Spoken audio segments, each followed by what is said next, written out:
My guest today is Carina Sundqvist. Carina is from Sweden and she's a sustainability advisor, and she's working with many companies in helping them with their transition into the circular economy and highlighting to them the opportunities, the new opportunities that arise from that transition. Carina, welcome and hello. Thank you so much. Thanks for the introduction. That is exactly what I'm doing. I'm trying to highlight all the opportunities that we have with these new ideas with the circular economy.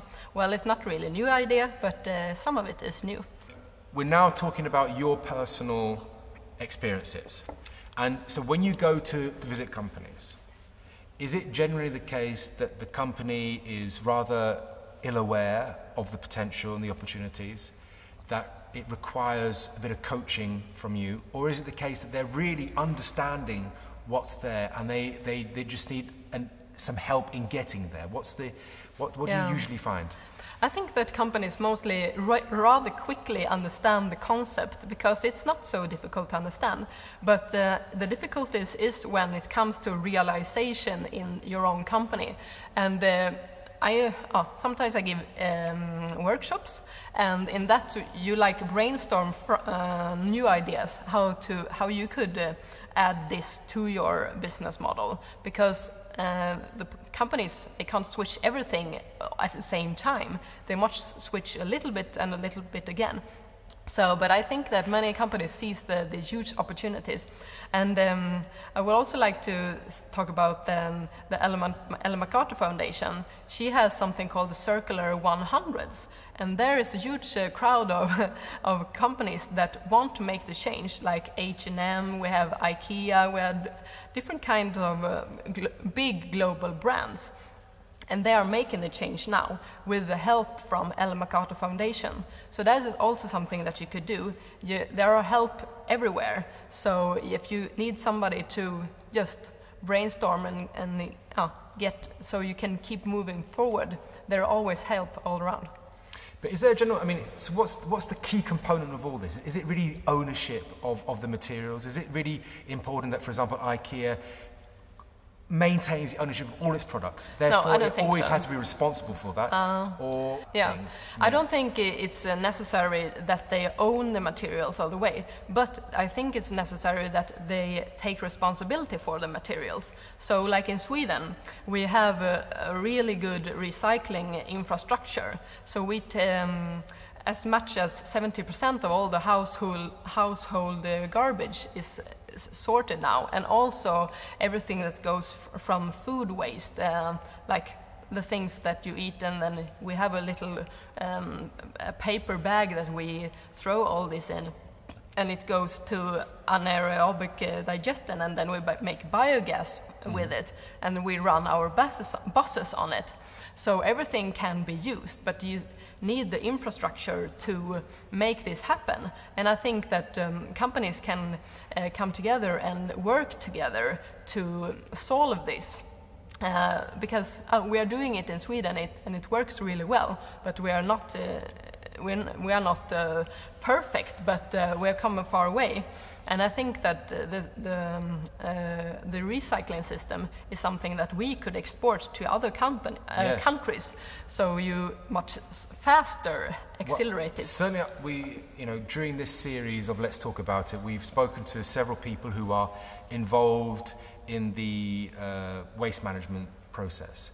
And something we frequently hear is that there needs to be serious investment into the infrastructure which can enable a lot of these new opportunities. Yeah. So you would agree with that? Yeah, I think so, but that's for states and municipalities to put in that money, I think. So in Sweden, we have some recycling companies, but we also have the municipalities that owns them. So, but in Sweden we also have something called, if you want to move a little bit, you start to collaborate in a circular way, you can try something called an industrial symbiosis. So it's like a symbiosis in nature is where all different kinds of natural, maybe a plant and something, they work together and share resources like water, energy and nutrients. And in the same way, companies and industries can work together. So we have connection and collaborations are very important in this system. Yeah. So you're looking at taking advantage of networks, exactly. people. So that, for me, that suggests that we need to be applying data systems a lot more effectively. Yeah, we could that. Perhaps the application of AI and other big data type systems. Have you seen anything about that in your? Absolutely. I've recently read a report from Ellen MacArthur Foundation and McKinsey. They have mapped out how the AI and circular economy can merge together and to help each other.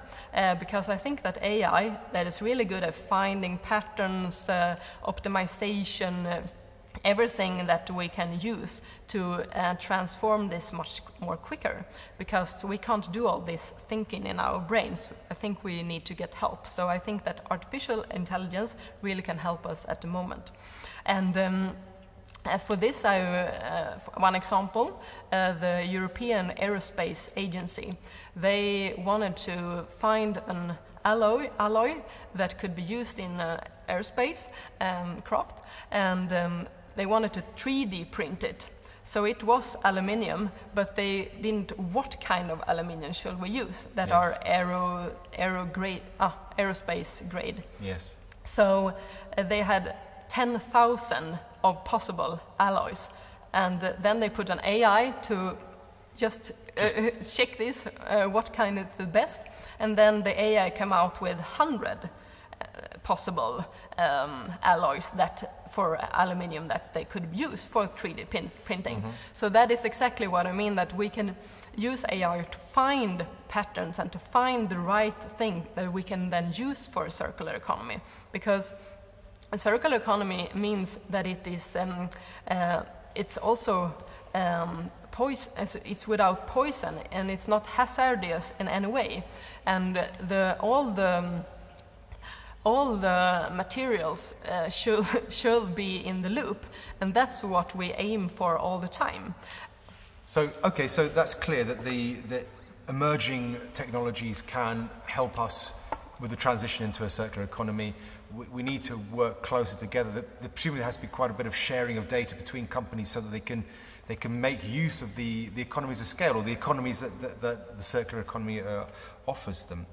Let's return to a few concrete examples of companies that have successfully adopted the circular economy, and what's happened to them. What have they gained and what have they lost? Yeah, I think for the technical cycle, we should keep products as long as possible as they are. So we should repair them, maybe reuse them, or refurbish them, and to keep them in use. And then at the end, we shall recycle them and take the parts and go back into the system. Mm-hmm. But the important thing is to keep them as products.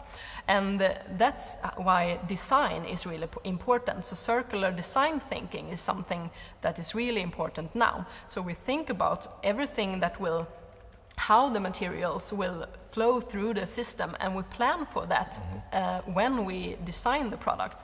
So everything is already set. And I think that's why AI can help us to backtrack how should the design component come back again. That's interesting. And so, are universities beginning to specifically, for example, teach modules about the circular economy and its effect into product design, for example, that they're being, from the age of being students, they're learning of the importance of longevity, for example, Exactly. in the design process. Yeah. So in Sweden we have that now. For the technical design students we have that. And you said an example of a company. I would like to propose the Swedish company Houdini, that is an outdoor brand. They have everything that I think for a good circular economy company. So at the beginning they sell a garment, something for outdoor, and then when I don't need it anymore I can sell it back to them, so they sell it to another customer in second hand, when this, they also rent clothes, so I can rent clothes. For example, when I'm going skiing, I don't need to have my own skiing dress. Yeah, I can just rent it for 1 week a year. So you can rent, and also they also give advice how to treat your garment in the best way, so it will stay fresh and good. Yeah, maintenance. And they also help with the repairs. So if I get a scratch, they can help me repair it. And then at the far end, they also recycle the products. So I can bring my jacket back, and they will tear it apart and use the materials again in new production of a new product. So they have everything, every step of the circular economy, I believe. And I really like them. And they're doing well. They have many stores around Sweden, and you can also... So that they've transformed that. I mean, it's clear to me what we gain as a society from that approach. And that's sort of evident, self-evident, really. And in terms of brutal economics in the bottom line, it's also working for them. Yeah, they're a profitable company. Absolutely. And they've seen no, disadvantages in that respect either.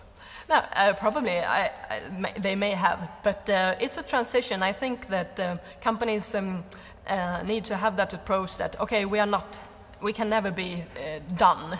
This is something that we always have to evaluate and do better. And I think another example is H&M. They are now also wanted to do this. They are fast fashion. They want to sell many garments all the time. But now they have bought a company that's called Renewcell. And then there in that company, they take, for example, jeans. They took 90,000 pairs of jeans and shredded them, and then extracted all the cellulose, the small fibers, and now they are selling these fibers to companies to make new clothes. So that's a kind of textile recycling, and textiles hasn't been so good. We recycle most things nowadays, but textiles and electronics we're not so good at. So I think that textiles is definitely a focus area, and electronics. And do you think that